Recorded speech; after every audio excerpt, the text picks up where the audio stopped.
I do want to be the greatest version of myself. And I don't know what that is, but I want to be that. You need to surround yourself with people who will cultivate that. Flex Lewis here, Straight Outta The Lair.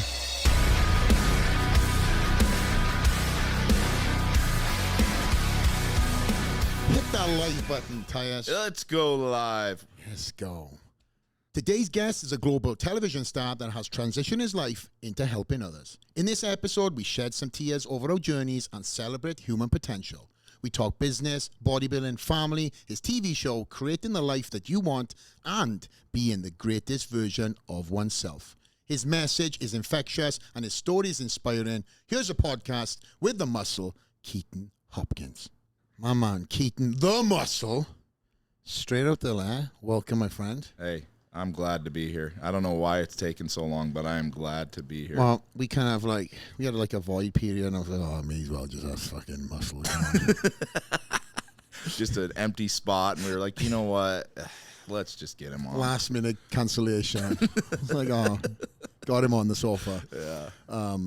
Man, we got a lot to talk about. I don't even know if we're going to cover everything, but we'll try our best. We'll try our best. But we'll tell you, last night we had a feast. A feast. Yeah, you don't normally eat like that anymore. That's No, for sure. I definitely don't eat like that anymore. Yeah, you kind of swollen today, right? I feel swollen, so I've not been doing any gluten or any dairy it's been like 5 months. Yeah. And last night you talked me into everything. I didn't talk you into shit. Yeah, you did. You said, listen, if you want to get on stage one day, you got to eat it all. So you want to get on my podcast? That's what I said. Yeah. No, we had a good little dinner last night with the girls. Yeah. And this is obviously we had a lot of celebrations to do. Lots of celebrating. Some things that you're going to announce in the future. One day. Yeah. Things that we can talk about today. Yeah. But nonetheless, a lot of celebrations. Yeah. We haven't had a. You and I have done a lot of cool, memorable things, which we'll get talking about throughout the podcast. Yeah. But I feel since you have known each other, which you're kind of one of my closest friends. Yeah. And one of my newest in years of friends too. What? In years. What's yours? Years. Like in terms of, a lot of my friends I've known for a decade plus, yeah. right? Yeah. But we have clicked hard years ago. Yeah. How long's it been? How long we been friends? 4 years? 5, 6 maybe. I don't know. Either way, you were a different person back then. Yeah.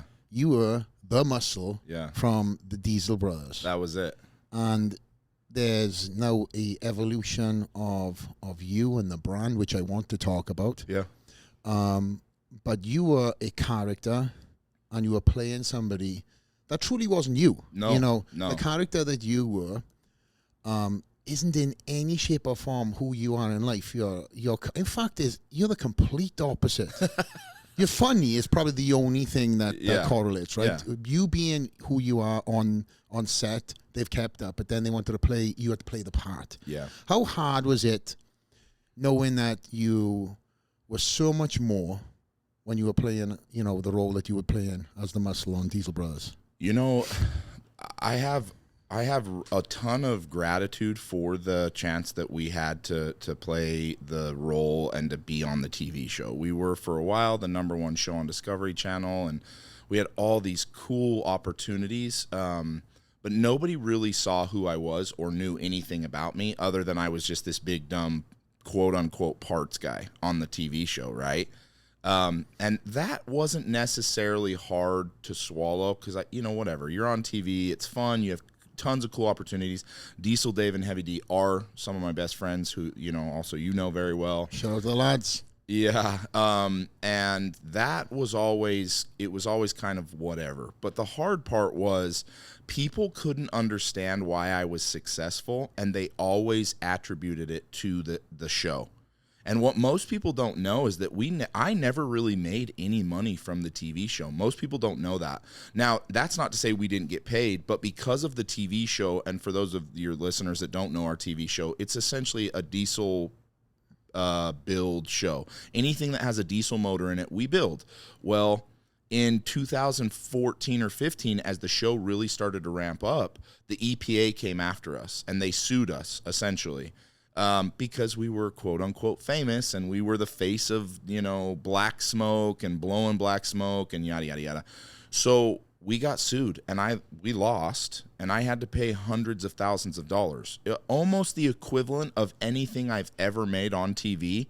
I got sued for in the lawsuit. So I never really made any money. Personally Not sued. The TV show. No. That's what I want the viewers to know. Yeah, it was all personal. In fact, most people who do follow me, you see my beautiful house that I have. I couldn't build that house because the government had a lien against my property until I paid my fine for the show.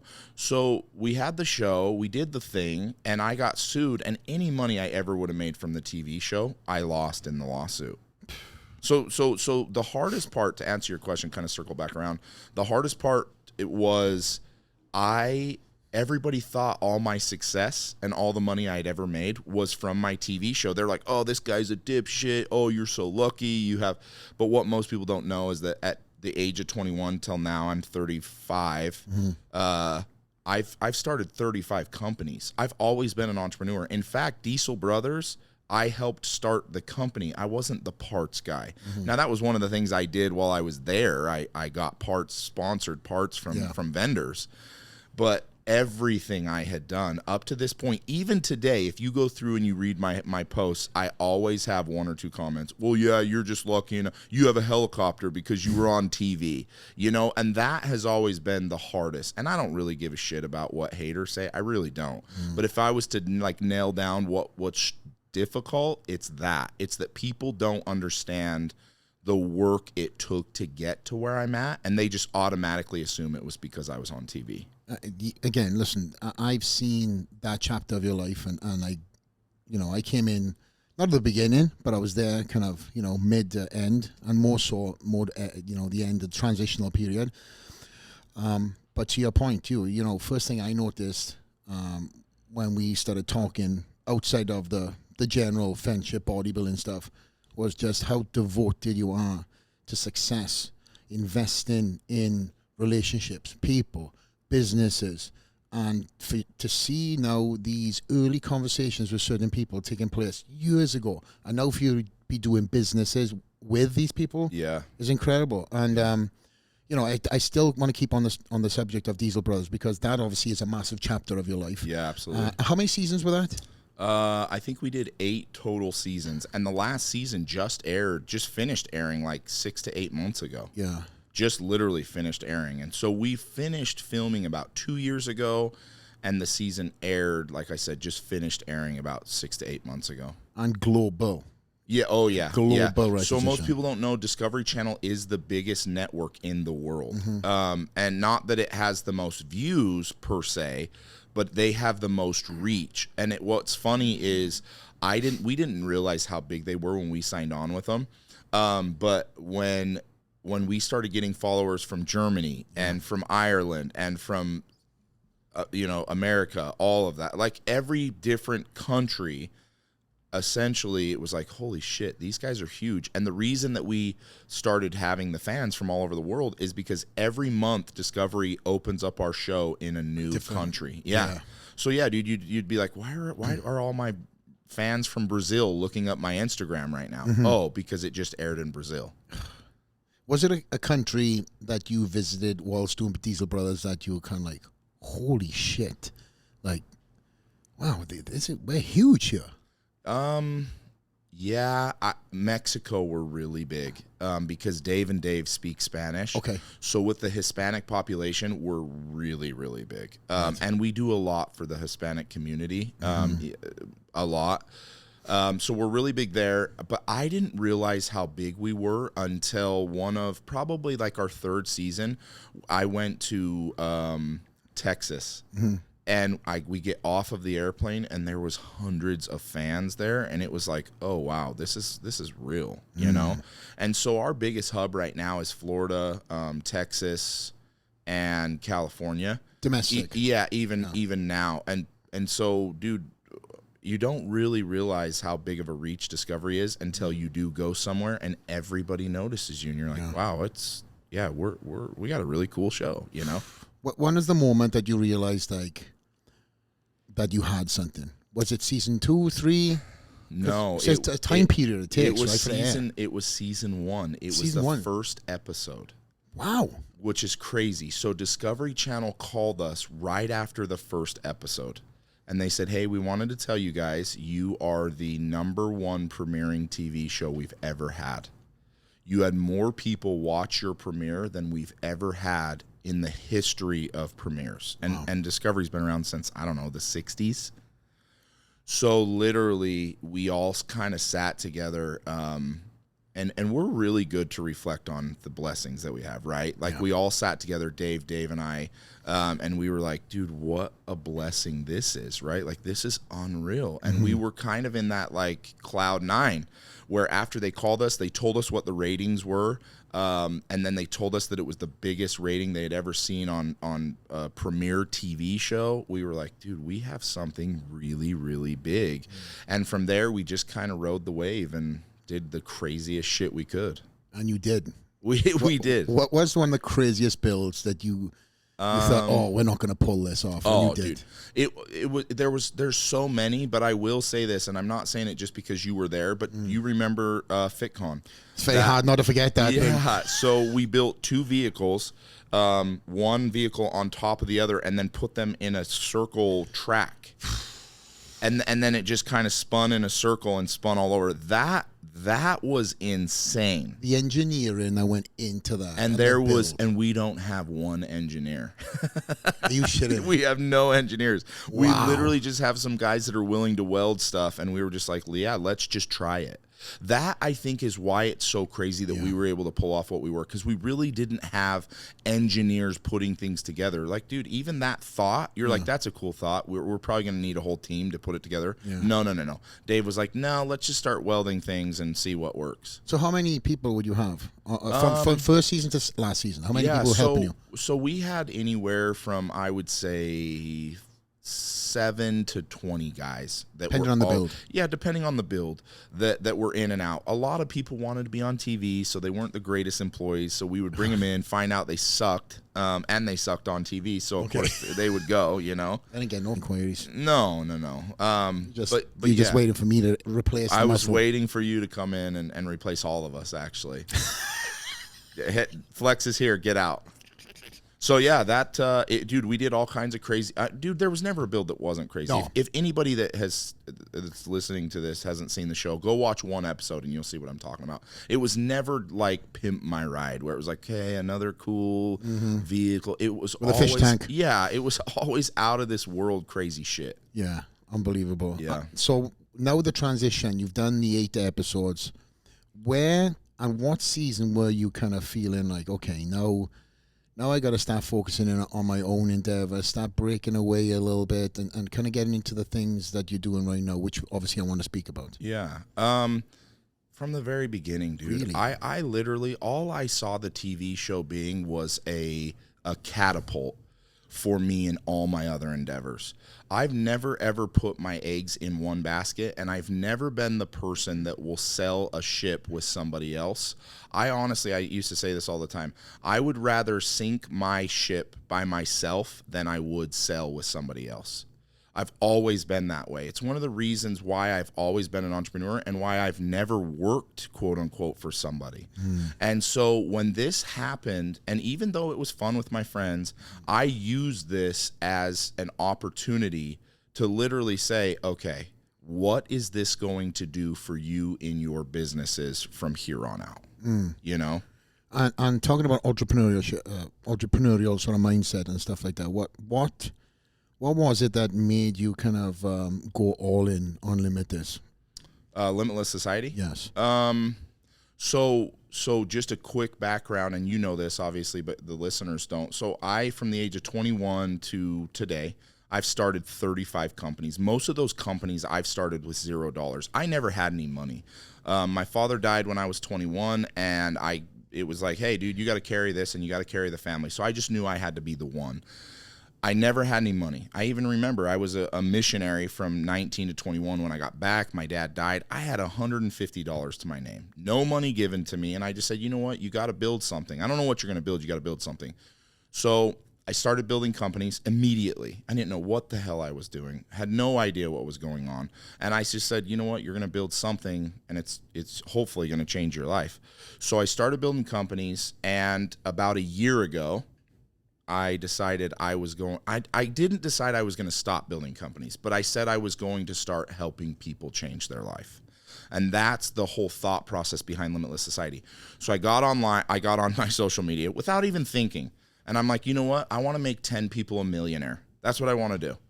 And I remember I posted it, and my wife was like, what the hell are you talking about, Matt? He's like, what are you doing? You know, because she's just like, I'm all over the place. Yeah. And I just said, I don't know. I just want to start helping people. I have so many people messaging me on a regular basis saying, how did you start this company? How did you launch this company? How did you sell this company? And I just said, you know what? I'm going to start helping people make tons of money. So we launched Limitless Society. And essentially, that's how it started, was me just saying, I just want to help people become filthy, filthy rich. And literally, the week we launched, I remember very, very clearly thinking, holy shit, dude, this is something that you're going to do the rest of your life. And this is something that is going to change the world, not because of who you are, but because what you're willing to do for people to become successful. And that, I mean, dude, and then ever since then, and you know this, I still have multiple companies. All of my focus and energy has really been on Limitless Society. And people don't realize just how much time you put into this. No. You and I have a phenomenal relationship. And I've seen you pour so much into everything you've done. Yeah. That just to clarify that. But this particular project, the Limitless Society, is so personal, so emotional. Yeah. And you truly have put your heart and soul into this because you genuinely care about the people that you're helping. Genuinely. I've been in your presence where you've got the beautiful house. In that house, you have a room that's dedicated to podcasts, calls, and you spent hours in that room, and I could hear you, and that's a pretty soundproof room, let's be honest. Yeah, when you stayed with me. Yeah.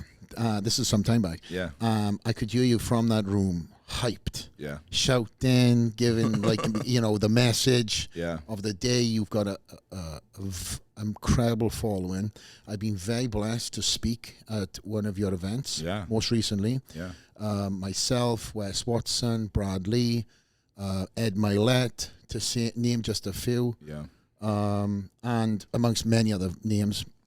And what I seen right there was special, because everybody in that audience, in a packed out audience, were taking notes, were telling me about their testimonies, how you have personally helped them out, how you've put them on paths even before they became part of Limitless Society. You have helped them out in some capacity. Yeah. How were you able to balance the growth of that, which has even exponentially grown since that time, to being a dad, husband, son?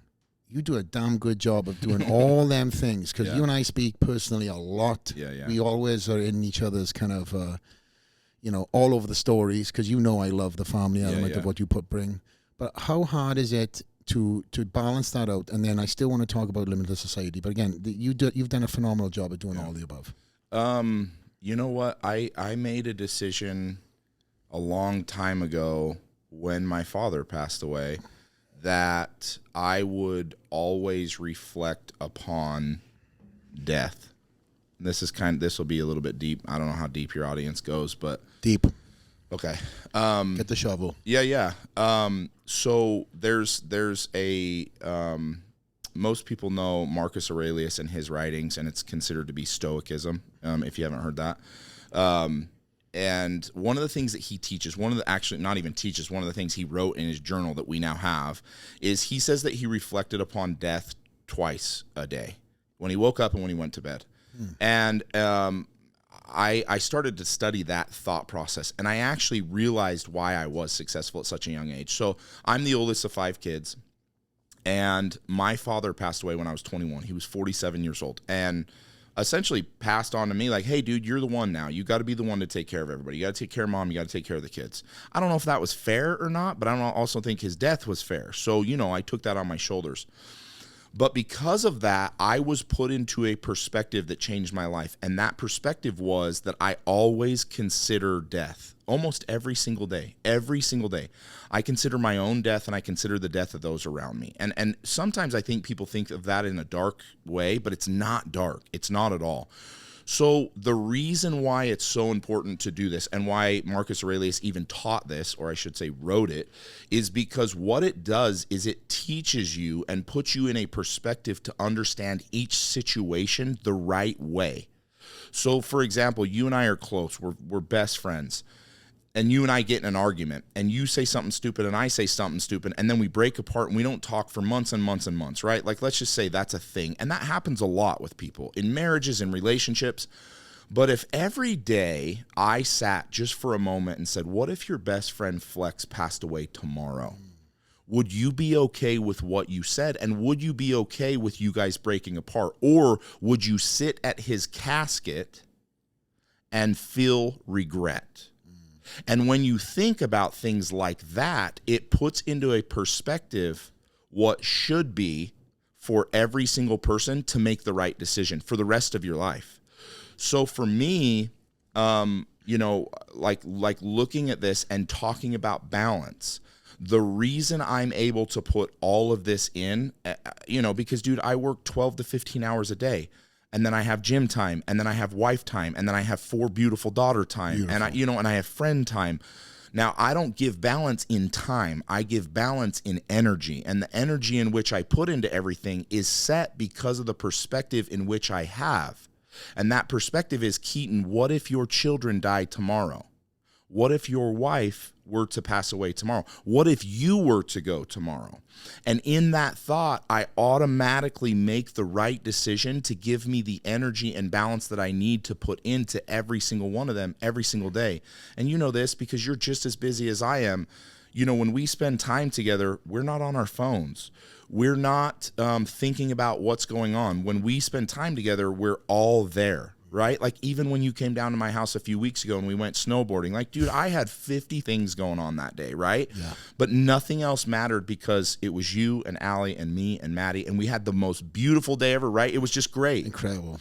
And being able to wake up, put yourself in that perspective on a regular basis is really what gives me the ability to, number one, have balance in everything that I do, but number two, to teach balance. Because if I can teach people, hey, listen, dude, you are not going to live for forever.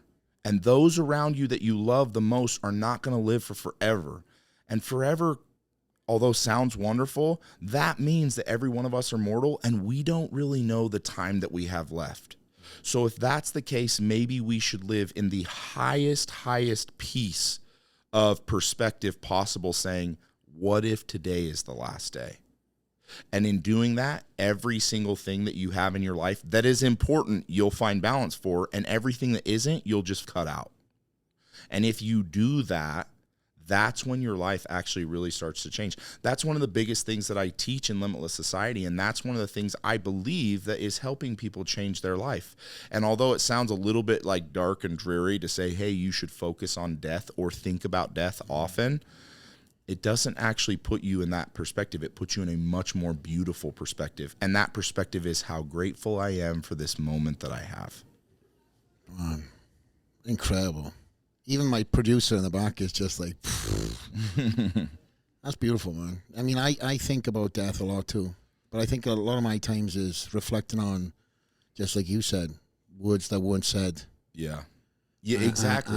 And even though I've not kind of flipped it to your perspective, like thinking about it as a motivational factor to make sure the right words are said, or and listen, you know how I am. I'm a Welsh guy, ginger beard, hard head. I say what I say, and sometimes I shouldn't say it, but then I feel like, well, at least you know how I feel. Yeah. That doesn't necessarily work, right? Yeah. There's a maturity element that has come with Absolutely. me now, having the businesses, multiple businesses. You kind of start learning by your mistakes, and I'm sure what you've just said too, you've gone through life, and I know I know this answer. to get to that point where you've learned enough to now know that, okay, I'm not going this direction. Yes. I need to go this direction because this is the better way to deal with this situation. Or I will lose a friend by acting this way or that way. But to circle back, there's been many times where I've not said enough to somebody, not told somebody I love them enough, and they've left the earth. Yep. And that's a miserable feeling. Oh, I could get upset right now. Absolutely, dude. That's a miserable feeling. And that's one of the reasons why, if you can just set your mindset out to do those things, you never have to do that or feel that again. You really don't. Because you would ultimately be in a mindset that essentially is always set for that moment, which is he could or she could be gone tomorrow. Yeah. And even better than all of that is, well, I could be gone tomorrow. One of the most beautiful things I saw from on stage, one of my favorite people is Ed Milet. He's just one of my favorite people. And he said, you know what your problem is? Your problem is you think everybody else is going to die. And that hit me. I thought, holy shit, I do. I don't really even think about my own death.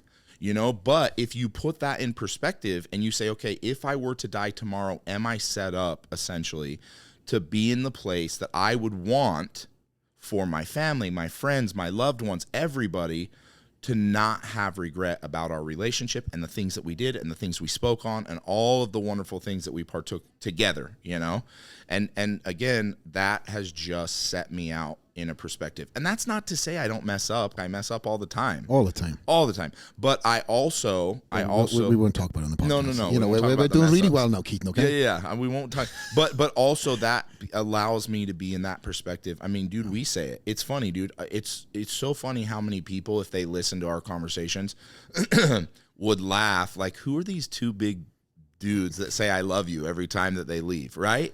Like, that's a different thing. Yeah. But the truth is that's true. You don't know. You don't know when the last time is. Yeah. And I want my last time, if I don't see you again, to say, hey, I told him I loved him before I saw him.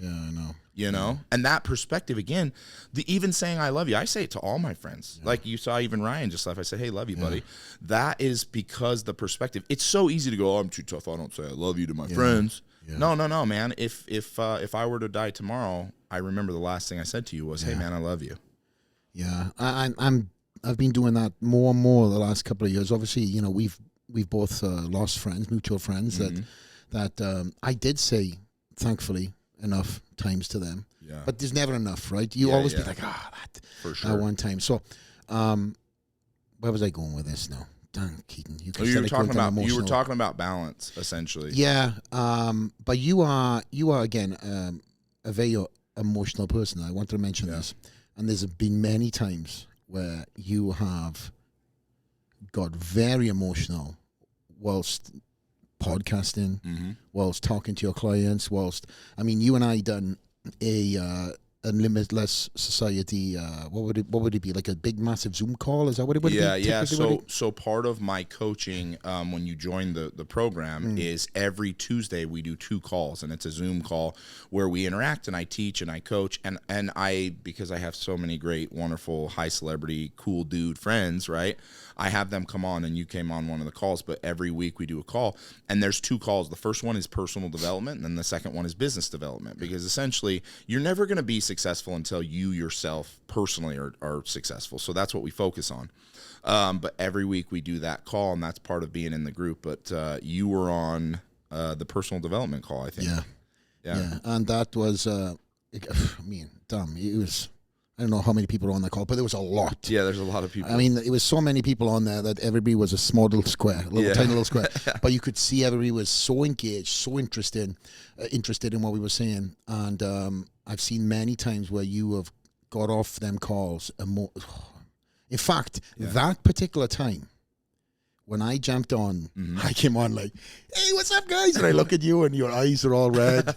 You were talking about, I think you were talking about your dad's passing and how it affected you and stuff like that.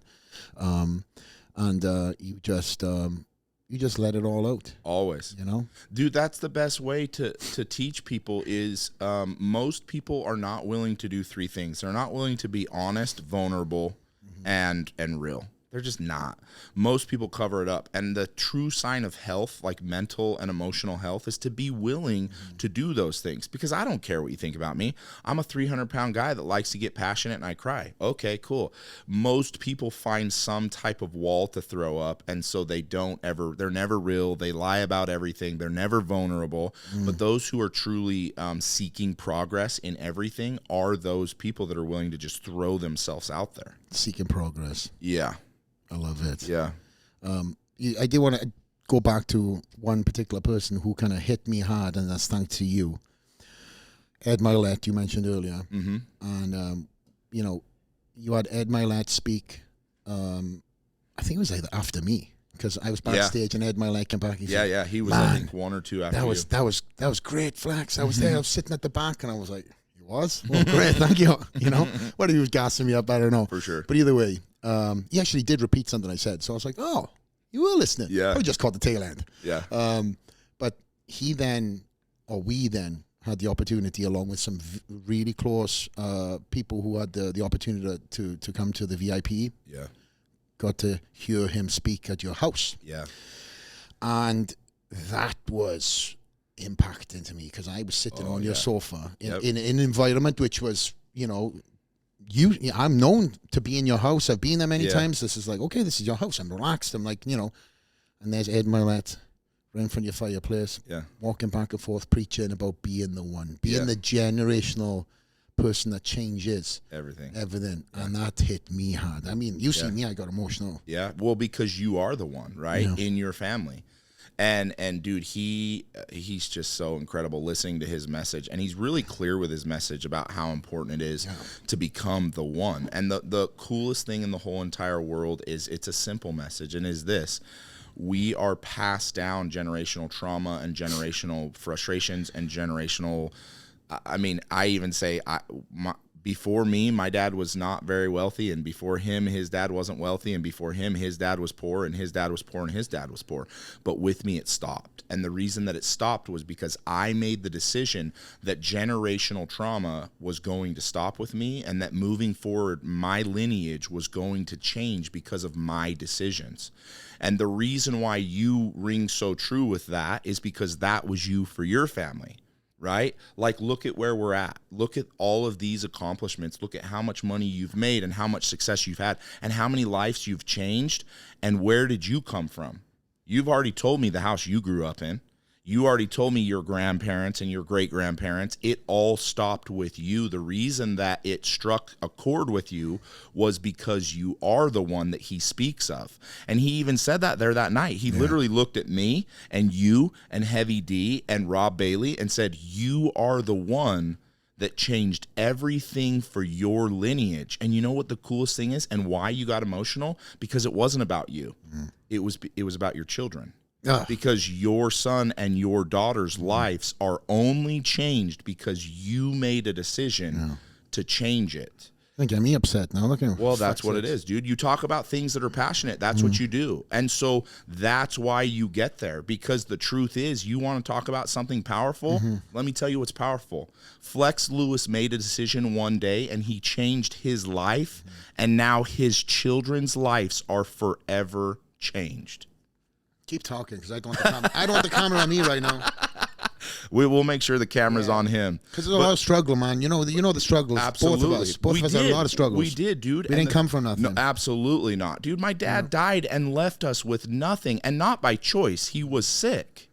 And that's the truth. And, dude, you want to talk about something beautiful, and you watched it because I texted you the day I did it. A few months ago, I sat my mom down in my office and said, hey, Mom, from here on out, you no longer have to worry about money. You don't. And I didn't hand her a blank check. I handed her a debit card and said, you no longer pay for anything ever again. I do. And you don't have to worry about how much it costs. You just swipe this wonderful card. And I retired her.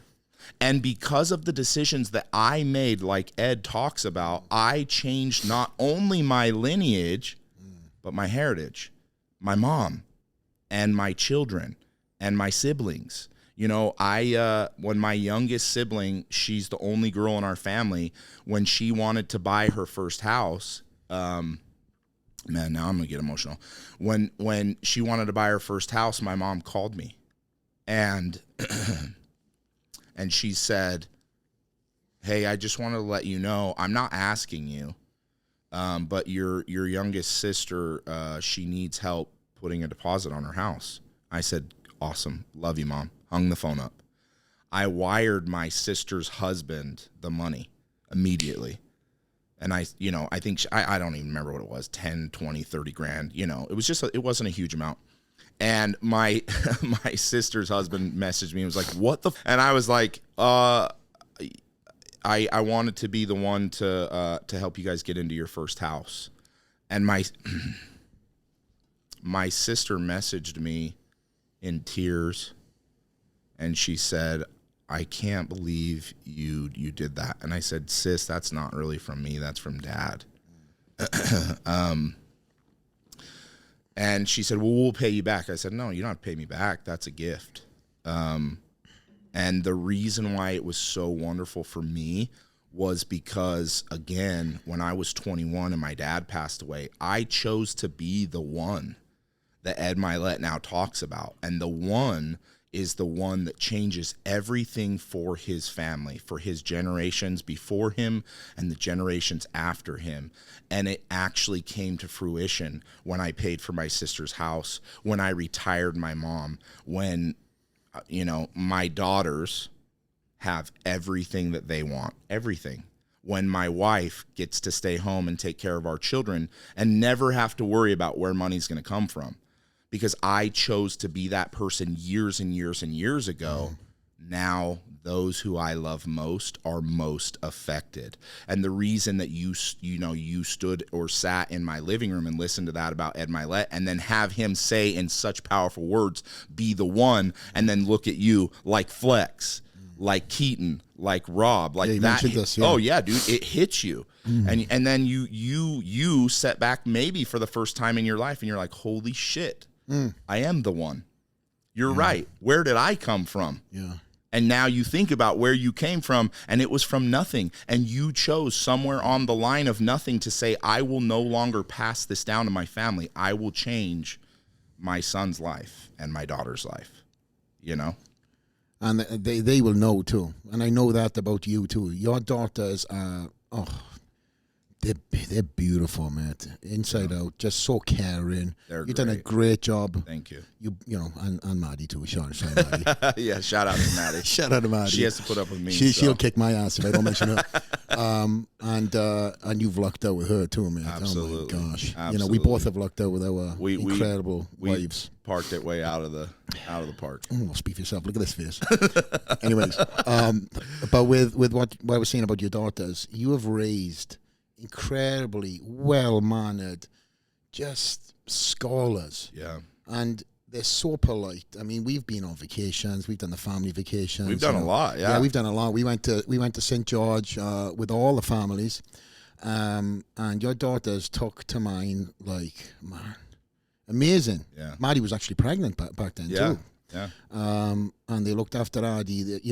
There's a similar in age. But then there's obviously that big sister mentality that they have, and every time now, obviously, Adi says my cousin's from Utah, and she also when I said, "Oh, we're going up to Keaton's Uncle Keaton's house," "Oh, am I coming to see my cousins?" Yeah, they got the helicopter. I love it. They got the helicopter. She looks at your house like Disneyland. Well, it is kind of like Disneyland with a lot of candy. Yeah. My gosh. But before we talk about the house, I just want to circle back. Obviously, for me, leaving my country at a young age and sacrificing everything I'd done, and I lost so much of these, moments, birthdays, Christmas, holidays, to do what I'm doing, to now give back to my parents. I'm actually, today, I get to see my parents. I'm flying them in. My mum and dad arriving at 3 o'clock. Yeah. And I don't tell them this, and they don't expect this, but I put them in first class. They get the whole thing. They're so timid in first class. They're like, "Oh, they don't know. I can have another Diet Coke." How much is this? Yeah, oh, my son is paying for this. No, they still can't get used to it. But and I think that you know, for my dad going through what he done, you know, 40-something years in steel, and see my mother go through all that pain throughout the years. That's my kind of unleashing of Pandora's box, I call it, for motivation. Absolutely. But, you know, to see, and I have a great relationship with your mum. I spoke to her yesterday about ducks. We won't bring that up, though. To see then that post, personally to me, because I know we're aligned in so many ways. You didn't tell me this.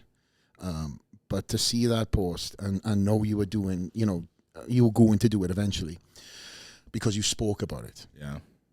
I'm so proud of you. Yeah. So proud of you. Thank you. And I did. I spoke that one into. You did. It was like a year earlier. I said, I'm going to retire my mom. I don't know when, but I'm going to. You spoke it like a conversation like, hey, I'm going to retire my mom. And I know what you said. And I know what you've said also. Yeah. Off camera. Yeah. I have no doubt you are going to do all of the above and more. Yeah. But still stay true to yourself and stay true to who you are. And that's one thing. Again, you've done very well in business, investing, financially. But the more and more I feel like your wealth and your networks and everything else grows, the more you put your foot on the gas. Yeah. The more you put your foot on the gas. And, you know, you said some things off air before we went live. You have a game plan. Right, and you have a game plan. I don't want to talk about that game plan because that's personal, but you have a game plan of what you want to do. And I remember what you told me a few years ago, what you wanted to do, and you surpassed that already. Yeah, oh, yeah. So it's a scary thing to have friends around me, in a good way, that are so driven, so motivated, yet are family men, morals, integrity, put their wives first. Yeah. You know, they don't even look over the garden fence or anything. And, you know, we are around guys who can't even look straight. Yeah, you know, the wives that are kind of are not even in the conversation. Yeah. Center point of everything, family for you. Absolutely. I know you've been able to do what you've done. You've created literally something from nothing but a dream. And one chapter closes, you're on to another, and you've got so many more you want to achieve. And one of the chapters that we spoke about was this incredible house on the side of a mountain in Utah. Yeah. Tell me, first, you had a beautiful house before you even went for the monster. That I've stayed in and everything else. Yeah, you stayed in my first house before that. But tell me about this. Where did the idea come from about having a mountain of your own and building on this? So I don't know what it is, but I love being up high. You know, it's one of the reasons why I have a helicopter. I love being up high. I don't know if it's just because it puts me in a different perspective or what, but I love being up high. And so I knew one day I always wanted to build a house on a mountainside, and the only thing I wanted to have it be was a piece of view, a view for everybody that came to oversee whatever it is that wherever I lived. And so I lived in the house that you and I first met in. Beautiful house. And I met my wife now, and I took her up one night in a golf cart up all the way to the top of the mountain. And we sat in where my living room now is, in the golf cart. And I turned to her and I said, one day we're going to build a house here. Mm-hmm. You know, we weren't married. We weren't, you know, and she was like, what are you talking about? Stop fronting. Yeah, we were sitting in my $2 million house down the road. And she's like, I'm like, I want to build a house right here. And I want this to be literally what the view is. Mm-hmm. So, and that was probably the beginning of her thinking, this guy's out of his mind. So I did. I went up, I bought the property up there, and immediately the city was like, no, you can't build up there. And I said, cool, gave him the thumbs up. Thanks for letting me know what you think I can do. And I started, I started building the house without them even like having approval. I started digging out the mountain. I called two of my buddies and I was like, hey, we're just going to start digging out the mountain and like dig into it and push the dirt out. And then we're going to set the house on the dirt that we push out. Oh, yeah. I know this, but I'm still saying, reminiscing back. So literally I sold my house that I was staying in the meantime. Yeah. And I was like, I don't have anywhere to live, and I'm not going to go buy another house because, you know, listen, I got a little bit of money, but I don't have that much money to go be in 3 different houses, you know. So I got a trailer. Yeah. I parked the trailer at the lot. Yeah. And I lived in my trailer for 10 months. And that was one of my questions. Yeah. Downgrading from a $2 million house into a trailer. Into a trailer. With kids and a new relationship. Yes. So Maddie and I weren't married yet, but we were dating. I have 2 daughters with my previous wife. So my 2 daughters and I lived in a trailer for 10 months, bless their hearts. And they loved it. It really was a fun experience. Yeah. I wish I could say, oh, it was so hard. It wasn't hard, dude. It was a $200,000 trailer. It was a nice, it definitely had its limitations. But we went from the house to the trailer. We were in the trailer, and I built, and I literally did it by myself. Like I hired and fired, and, I essentially built the house with myself. You physically done it yourself though as well. Yeah, like I was literally on the job site every day. I was subcontractors. I was paying the bills. I was going over the plans. I was doing all that stuff. And I even designed the house. I gave it to an engineer, but I designed the house. So when people come, they're like, well, who designed your house? I'm like, I did it. And the way that it looks, if you haven't seen my house, is it's built into the mountain and everything is overlooking the valley. So nothing is behind the house. So literally the front yard is the yard. Like that's where everything's at. The pool's out there, the pond, everything. But dude, I looked at that the same way I look at every single aspect of my life. And that was, it first starts with a vision. Once you get the vision, then you figure out how you're going to achieve what you want. And that's all it was. And every single person said, you can't do it. You don't have enough money. The city's not going to let you. You just can't do it. And I just kept doing what I thought I needed to do to get it done. Now, the crazy part is that it's a 10,000 square foot house that took a year to build, in the middle of COVID, when you couldn't get concrete and steel and windows. And like literally, I tell people this to this day, the highest that wood and steel have ever been was in the middle of COVID. And it was right when you were building your house. When I was building my house. Yeah. So it was a nightmare. I ran up against everything, but I have learned that no matter how inept I am, no matter how much I struggle, if I just put my head down and just go and go and go and go, I may make a million mistakes, but I'm going to get that shit done. You were stressed the hell. Oh, dude. That's probably you say it's the most stress you've been in your life? Ever, yeah. And here's why. For those so Maddie and I, we got engaged. She got pregnant. She had her daughter. I had my 2 daughters. We were living in a trailer. Maddie was living in another house that I was paying for, and then we were building this house. And everything that could go wrong went wrong. I mean, everything. Like I said, dude, like to this day, steel and wood are not even close to the price they were when I bought, because it was in the middle of COVID when no one was working. So concrete, and if you haven't seen the house is all concrete and steel. Like there's not very much else there. So we were literally like, when most people pour a house, they do it in one pour. Right? No. Every week I was having to be on the phone with concrete companies trying to get concrete up to my house. I mean, dude, I was so stressed out. And the reason I was so stressed out was twofold. I was living in a trailer with my 2 daughters. We were supposed to get married, and the baby was coming. And I thought, holy shit, am I going to have a baby in a trailer? Man. So wrong state. Oh, dude. Yeah, seriously, wrong state. So I was stressed. That was by far the most stressed I had ever been. But that was also when I leveled up the most. Because what lessons you learned from that? Oh, dude. Because the truth is if you want to really level up and change your life, you got to get uncomfortable and you got to get in a stressful situation, and then you have to learn from it. And that's, I think, I would love to attribute all of my success to one time, but I will say the common denominator has always been be uncomfortable and be stressed, and you're going to grow like crazy. It's the same bodybuilding. It's the same thing, right? Yeah, which listen, for the viewers watching too, which I should have prefaced this at the beginning of the podcast, is the muscle has also stepped on stage. So we should have prefaced that, because as much as an entrepreneur, TV superstar he has donned the sparkly trunks one point in his time, and been on the chicken breast and rice, or the lack of for that. Yeah. Would you say there was a lot of things that you learned also doing in your prep as a bodybuilder that has helped you in business? Oh, 100%. I hate being the guy that's like, yeah, but you don't know my struggle. But I will say this. I will say this one thing.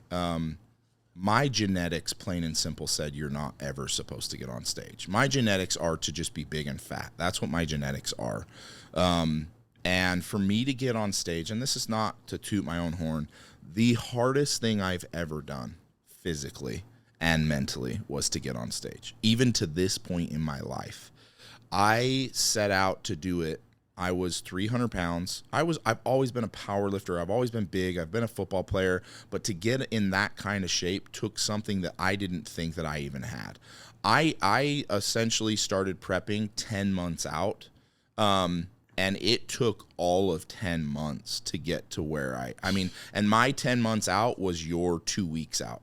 Like, I was doing massive amounts of cardio every day. I was doing 2 hours of cardio every day. 10 months out. 10 months out because my body just doesn't respond. I mean, dude, even now, I'm 300 pounds, and outside of last night at our dinner, my diet has been, I haven't had anything but water. I mean, and I'm not speaking bullshit here. You can follow me. I've been around you, bro. You've seen, I know. even the last 5 months, and guess what, dude? My body just barely responds, just a little bit. But without any excuses, dude, I spent 10 months on a Stairmaster every day for 2 hours. I spent 10 months doing 6 fish meals a day. It was literally one chicken, the rest was fish. I did everything. And dude, when I got on stage, I did okay. Like I was probably, I don't know, 7 or 8% body fat, which at that point was great. I stepped on stage at 255. I felt like I looked okay. I was never really meant to be a bodybuilder. I felt like I looked okay. You've seen the pictures. But I'll tell you, the one thing that I learned that has become a common denominator to any successful thing that I want to do is just the sheer idea of discipline. Like, what discipline really, really means. Most people will never really become disciplined enough to even understand what discipline means. And you don't know what it means until you have a goal in your mind that you refuse to let go of, and that you will no longer allow someone or something to dictate what you do outside of that goal. And that essentially, to me, was very clear. I'm getting my fat ass on stage, and no one's going to stop me. And even though I got to put in about 7 hours a day of prepping, and you know what I mean, it's not just the 2 hours of cardio, it's not just the weight training, it's the prepping for meals, it's the eating meals, it's the making sure you're getting 10 hours of sleep instead of 8, it's the nap, it's all of those things. But when you have your eye single to one goal, discipline is the only thing, the only instrument that gets you there. It's nothing more. It's not genetics, it's not steroids, it's not the mills, it's nothing else. It's discipline. And again, if people understood that principle and then put it into their life in anything, they'll be successful.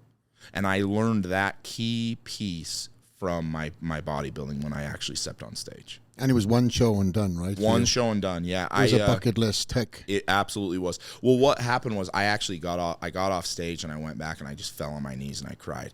I think I placed well. I think I took second. I took first. I don't know, second or first. You've seen the trophy in my room. And I got off stage. It wasn't about placing at all. It was that I had actually done something that was so unbelievably hard for my physique. That's all that I cared about, and that I had stayed disciplined for 10 months. And some people are like, 10 months of discipline. Bro, 10 months of discipline is more than people could even possibly imagine. Oh, a lot of people can't even do a 10-week diet. No. Most people can't.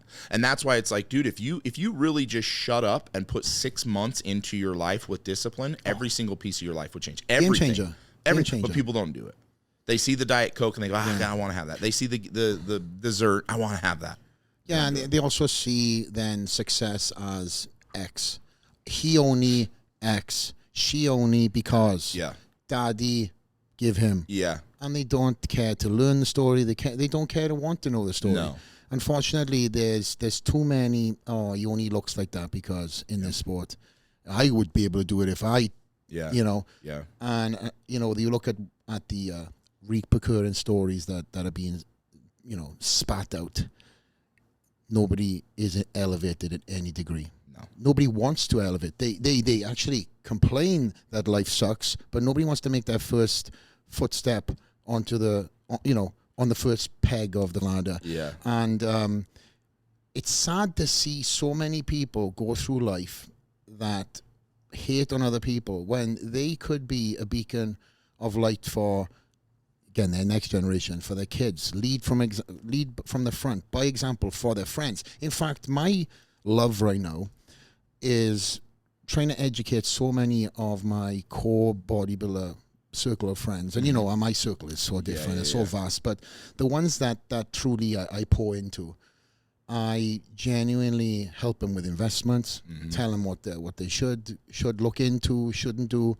Because my knowledge that I've got from somebody else who's in that world should be somebody else's. Yeah. I mean, not everybody's, but at least the people who truly have 2 years and are soaking up everything that I say. Yeah. And when you and I have conversations, whether I'm talking to you about personal, whether I'm talking about business, that's you. Success aside, my boy is listening to what I have to say to him, whether it's whatever. You ask me about training, we're talking like, oh, really? Like, how many times have we trained? And how many times have you asked me about doing a variety or a twist on something? Or, hey, why are we doing this? Show me that. Right? Absolutely. Because that's my world, right? Yeah. You love to train, but you also love to learn. Yeah. Now, when I'm in your world and we're doing something, it's like, hey, Keaton, I'm humble enough to be like, hey, I don't know what you're talking about right now. Teach me. Yeah. And I think that's when you level up, you level up as a circle. You bring everybody up. Yeah. What's the saying? A rising tide, a tide. All boats rise to the tide. Yeah, it's a various different ways of saying it, right? Yeah. But that is true. When you have a core circle of people around you, everybody, unfortunately, there's some people that are there and they're jumping on and holding on to the ship, right? Yeah. They don't bring value, but they fall off. Yeah. Titanic style. Yeah. But guys like Neil Hill, in my life, being there from the get-go, I mean, he literally, what people don't know about him is he paid for a lot of my entries, drove me around the country, put petrol, gas in the US, into the car and took me to various different shows, took me to gas post-ins, got me money, kickback. Do you think he asked for, hey, put some gas in the car? Yeah. He didn't do that. No. But then now, when that was happening, I think to myself, why is this guy doing? Why is this guy doing? He's seen something that I didn't even see myself at that time. Yeah. But now I see the devotion, the sacrifice he done for me, and now I'm able to give back. Yeah. So when I eat, he eats. And so is my circle. And it's the same thing for you, my man, Absolutely. We were talking about the house, and there was something I was going to say about the house. But, you actually designed the house. Yeah. Which, when you told me that, I was like, bro, come on. What's this, GTV? Well, that's what everybody asks His me. GTV, right? Yeah. His GTV. And you genuinely had all the blueprints. You spec'd it all out. So how did you come up with this concept of, obviously you said about, the no compromises. I'm doing this, come rain or shine, whatever, or mountain or city. I'm doing this in the worst of times. I'm going to go through this. That is your mentality to the T. Yeah. But you're not an engineer. No. You are not a blueprint guy. Yeah. You maybe understand it. You've learned to. But how did you kind of have this concept and this visual element of creating this beautiful house, which stands out? I mean, from the bottom of the mountain. It's an incredible thing, man. I'm so proud. Every time I see it, I'm like, that's Keaton's house. It's unbelievable. You know what? This is a really good point to make. I learned really young that I was a visual person, and you always hear people talk about visual boards, right? Like, what's your vision board? And essentially, that's what I did. Is I scoured Instagram, and I looked at everything that I could find that I loved, that I found aesthetically pleasing. Yeah. And I thought, holy shit, dude, I could place this exact house on my mountain. And I started to do it, and then it's funny, I started contacting the owners of the houses and asking them who designed it. I started talking to the designers. There's a house, even to this day, it's somewhere in, I I think it's somewhere in Russia, and I'll have to show it to you sometime. Okay. But it looks kind of like my house, and I found it, and I was like, I love it. I want to build something just like that on my hillside. So I did. I put up essentially a quote-unquote vision board on my house. I put everything together, painted the picture in my mind, I put it on paper, and then literally I met with a designer, an architect, and engineers and said, how can you make this work? And it's funny, as soon as I gave that to them, I got a call back within 24 hours. He's like, dude, this isn't going to work. And I said, who said that? My architect and engineer. They said, this isn't going to work. And I said, well, he was like, this just doesn't make a lot of sense. Can I give you some advice? And I said, no, you can't. I said, make it work. You're not giving me any advice, dude. Just make it work. What do you think it would have looked like differently? If I would have let them do it, it would have had 0 windows.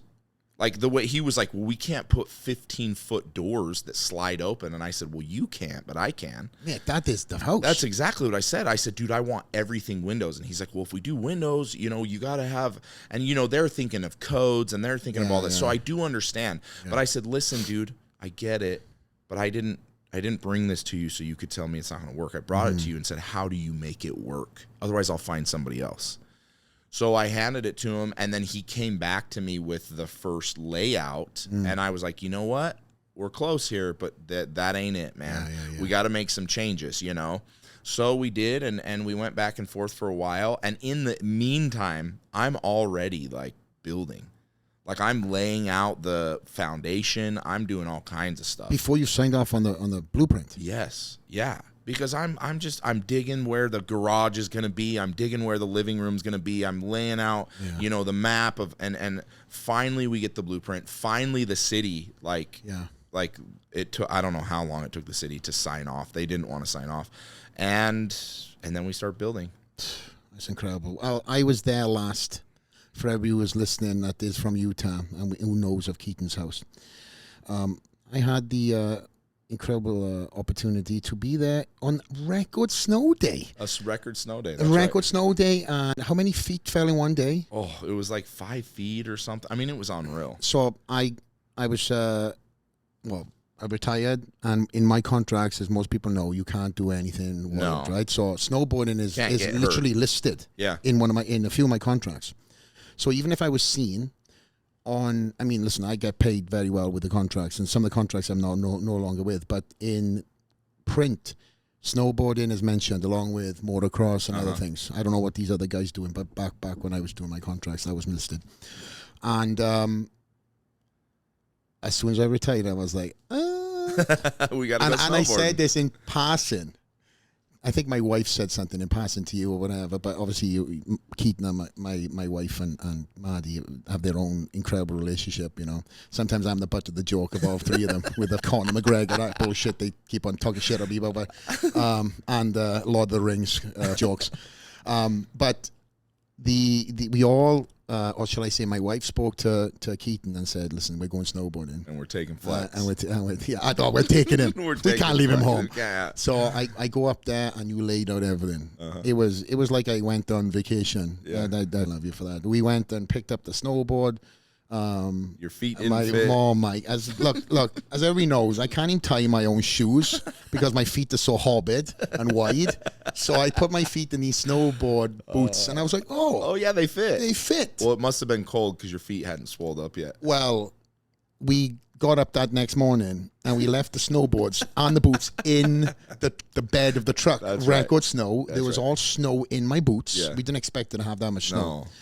And then we headed up to Snow Basin. So if everybody who's been snowboarding knows, there was a line of traffic to get there. 2 hours. 2 hours long. 2 hours long. And Mr. Impatient, along with me, would have turned back. But because this is the first day, this is Flex's first day, we were all trying to keep that energy. We get there, and I tried to put these boots on. They wouldn't go on. They wouldn't go on my feet, and Your I feet am were having too swollen. Yeah, I had all this gear on that you're sponsored by, and he decked me out. I didn't feel a cold. I was like freaking. It was great, right? But these boots wouldn't go on, so I don't. And then I'm thinking, what the hell happened to my feet? They literally swole up, and I had to stomp. So I get in these boots. We're walking around. I'm like, Keaton, and I didn't want to be a bitch. It took me a while to say something. And I was like, Keaton, he's like, just take them off. Let them, just whatever. So my feet inside, to just give guys who are listening and people on Spotify, they were kind of like my last two toes are crossed over each other because my feet were. And there's only so much. If you walked around like this all day, you're going to feel it. Yeah. So in the end, we went on the bunny slope. We went on the bunny hill. I hired this instructor, way overpaid. This guy. And the instructions he gave me was like, lean back, lean forward, calve. No, stay on your edge. Stay on your edge. Stay on your edge. For everyone who's been snowboarding, okay, that's the lingo. But I was like, okay, toodle-doo, go down the hill. I'm like, he's like, you skateboarded, right? No. I'm like, how do I stop? I thought you'd skateboarded. He's like, fall. So we go down, and listen, I'm just kind of making the jest of this, but you did give me some good instruction. Yeah. It took me some tiles. I wiped out a lot, but you all the way taught me. You didn't leave my side. Listen, until I was up and moving. And then because we have very similar confidence, I done the bunny slope twice. Should have done it 10 more times. Maybe 10 more times. But then we go up. He's like, I think you're ready. I'm like, I'm ready. So we went up on this ski. What would it be, like a ski ride? What the hell is it called? A gondola. Okay, that's what it's called. That's what it's called. A gondola. Okay, we went up on the gondola, and you have to put now your snowboard to the side. You jump in. We're all laughing and joking. There's people in there. They're like, "Who are you guys?" We're talking to them, and obviously we're talking and talking. There's about 15, 20 minutes. I'm thinking, and then I realize, holy shit, we're high up. Yeah. And then the altitude, the masks. We were at about 10,000 feet. And then I walk out to the edge, and I just see all these professionals, amateurs, kids, whoop, whoop, whoop, whoop, whoop, flying past me. And I'm like, okay, and I say, stay on your edge. Just strap in and stay on your edge, man. So I go down, ate shit. Well, first of all, I go down, and you guys had gone ahead of me. My mom was there. Your mom was there. My mom came up to help you. Yes. Your mom was there, and she was skiing with Ali. Yeah, Ali was snowboarding. skiing. And you guys were probably about 100 meters in front of me, because that's what I wanted to do, so I can get used to it. Yeah. And I go down this first patch, and I'm moving, I'm grooving. Now, you guys are all hooting and hollering, cheering. You got it. And in my head, I'm like, I am just trying to not shit right now. Yeah. And I was going all over the place, which probably looked good. Yeah. But I was like, oh my God. So I purposely put my ass down. I sat there for a minute. You looked at me. And what did I say? You said, I don't think I can do this. And you know my mentality. Yeah. I hit it. So I sat there for a minute. I was like, you guys go. And you guys went a little bit, you stopped a little bit, so I got back up and I did it again, and I thought, no, because the thing that overawed me was I am holding you guys back from your fun. Yeah. And it wasn't the fear factor of not being able to do it, because I would have done it. I would have caught, it probably would have taken me, you could have slid down on your butt. I could have slid down on my butt.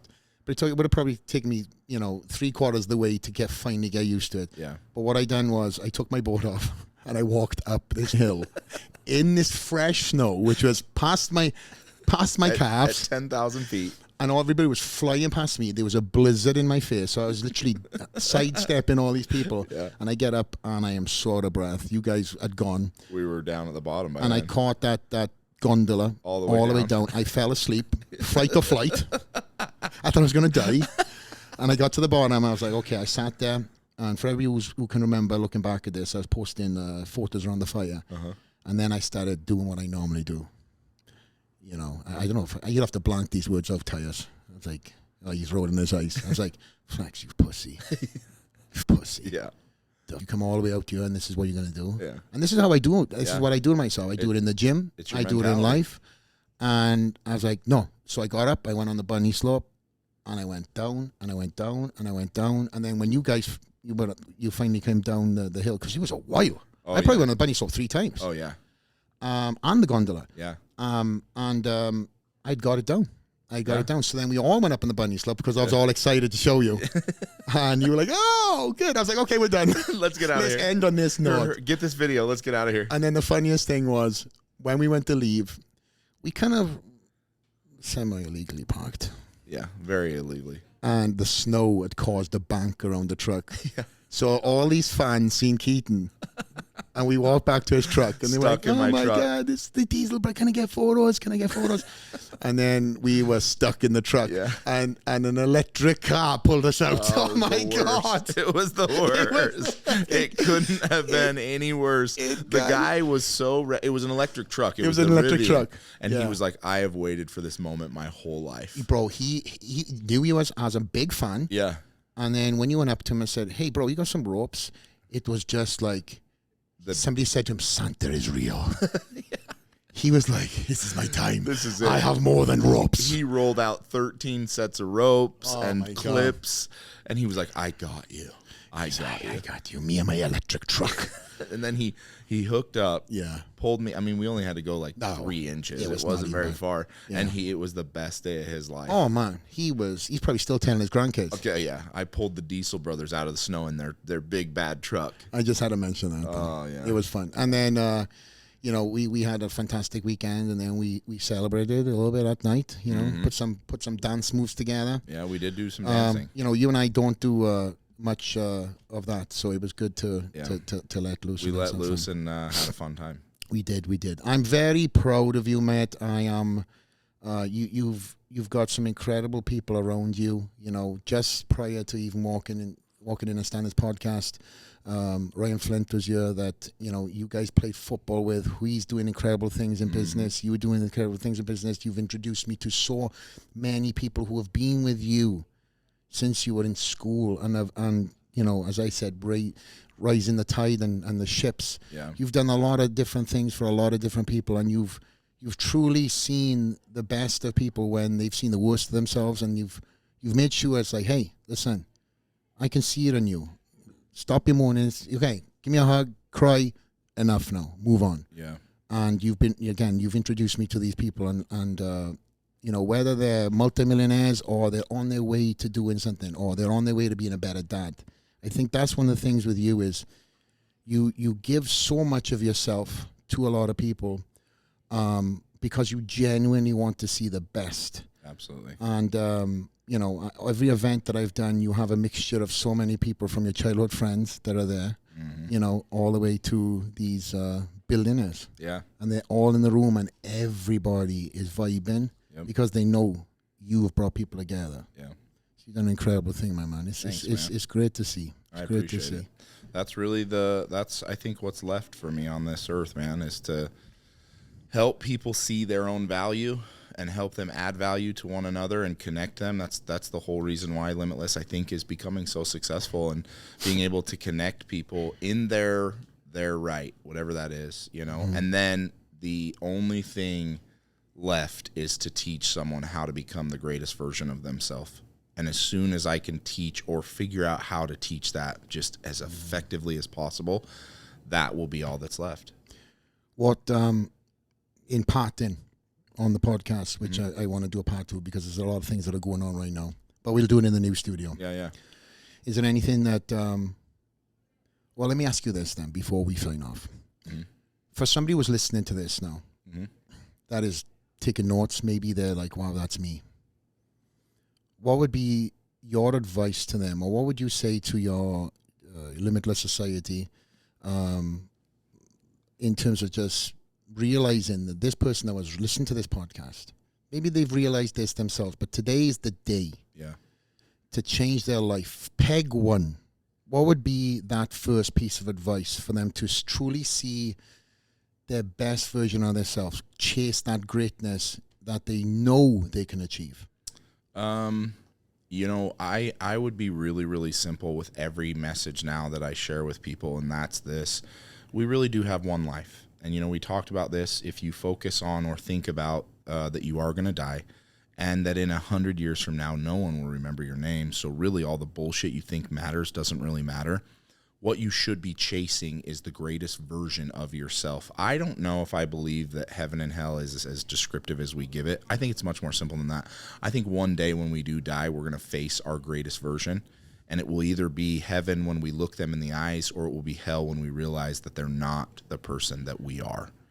And, we look at people, even like you, that has accomplished so much, and not to downgrade what you've done, but to allow people to realize that you are just simply the greatest version of yourself. And you're getting better, obviously, but that greatest version is Mr. Olympia, right? Like you are becoming your greatest version. And those who aren't are the ones that are living in mediocrity. And if you're at a place where this message, even that I'm talking about right now, resonates, and you say, I do want to be the greatest version of myself, and I don't know what that is, but I want to be that, you need to surround yourself with people who will cultivate that. And that's the reason why I started Limitless Society, is because that's what that is. It's a group of people who have essentially signed up into a program and said, I don't know what it's going to take. I don't know where I'm going. All I know is I want to get there.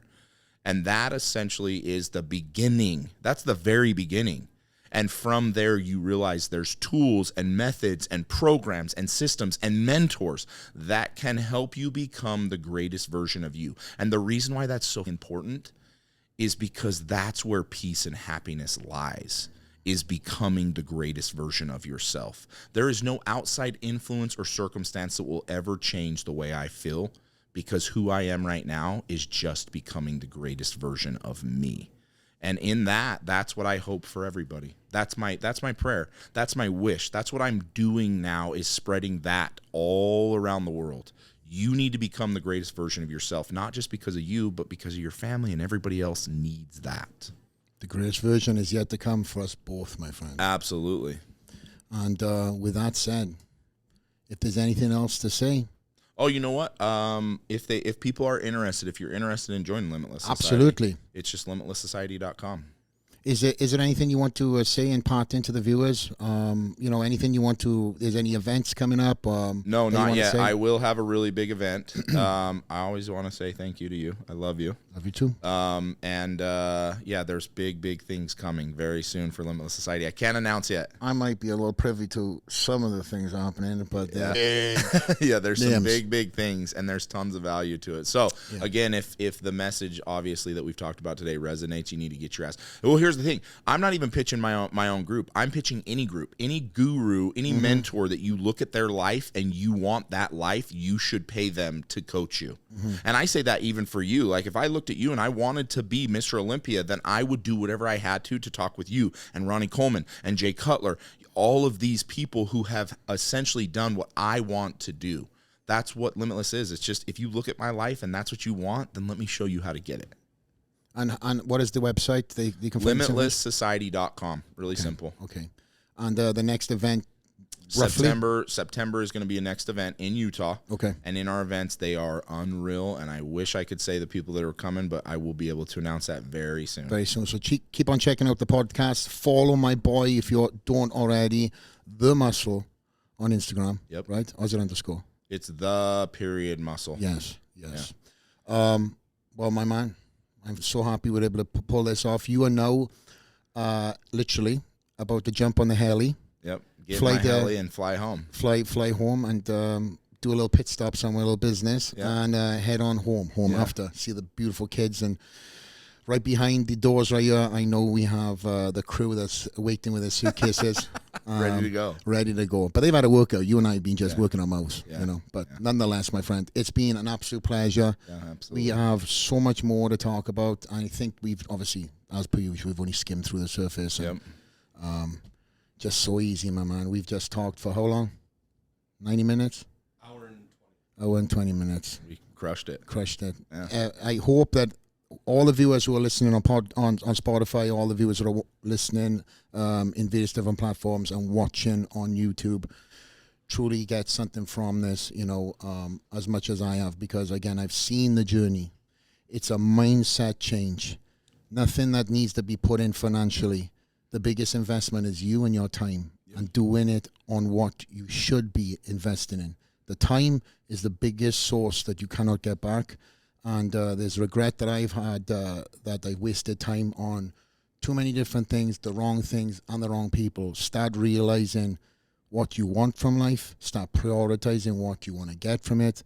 Turn your hat back to front and go for it. As Keaton said, one life. On that note, straight out the lair, the muscle, out.